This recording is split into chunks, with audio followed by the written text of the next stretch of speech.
Kaduthuruthy assembly മണ്ഡലത്തിലെ നവകേരളം വികസനക്ഷേമ പഠന പരിപാടി കുറവിലങ്ങാട് ഗ്രാമപഞ്ചായത്ത് പ്രസിഡന്റ് സിബി മാണിയുടെ വസതിയിൽ നിന്ന് തുടക്കം കുറിച്ചു.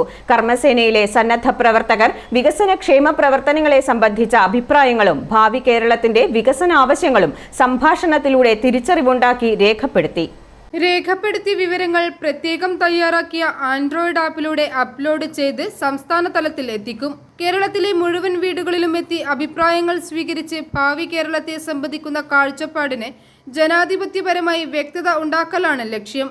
Uzhavoor block panchayat BDO Sreekumar S. Kaimal, Kila ജില്ലാ കോർഡിനേറ്റർ C. ശശി, നവകേരളം സിറ്റിസൺ റെസ്പോൺസ് പ്രോഗ്രാം വികസനക്ഷേമ പഠന പരിപാടി Kaduthuruthy charge officer Shajumon George, Kila resource person Baiju CS, Kuravilangad ഗ്രാമപഞ്ചായത്ത് vice president Shiji Thomas, Kuravilangad ഗ്രാമപഞ്ചായത്ത് മെമ്പർമാരായ Lincy Jees, Sam Joseph, CPM Kaduthuruthy area committee അംഗം Sadananda Shankar, AP Prakash, MR Bineesh, Jinu Thomas, Chithra Deepu എന്നിവർ സംബന്ധിച്ചു.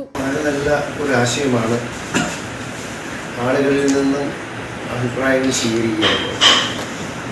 കഴിഞ്ഞ 10 വർഷമായിട്ട് നമ്മുടെ സംസ്ഥാനത്തെ നയിച്ചുകൊണ്ടിരിക്കുന്ന ഗവൺമെൻറ് ഒട്ടനവധി കാര്യങ്ങൾ ഇതുപോലെയുള്ള വികസന പ്രവർത്തനങ്ങളെ സംബന്ധിച്ച് ആളുകളിലേക്ക് കൂടുതലായിട്ട് ഇറങ്ങിച്ചെന്ന് അവരുടെ അഭിപ്രായങ്ങൾ തേടിക്കൊണ്ടുള്ള പദ്ധതികളാണ് വിഭാവനം ചെയ്ത് നടപ്പിലാക്കുന്നത്.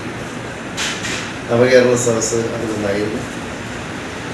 നവകേരളം സൃഷ്ടിക്കുക എന്ന ദൗത്യത്തിലൂടെ ഗവൺമെൻറ് മുന്നേറുമ്പോൾ ഒട്ടനവധി വലിയ പദ്ധതികൾ ഈ ഗവൺമെൻറ് ഏറ്റെടുക്കുകയുണ്ട്.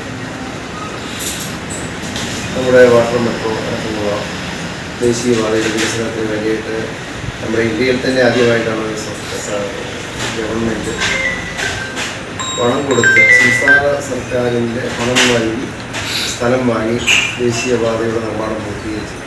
i4 news, Ettumanoor.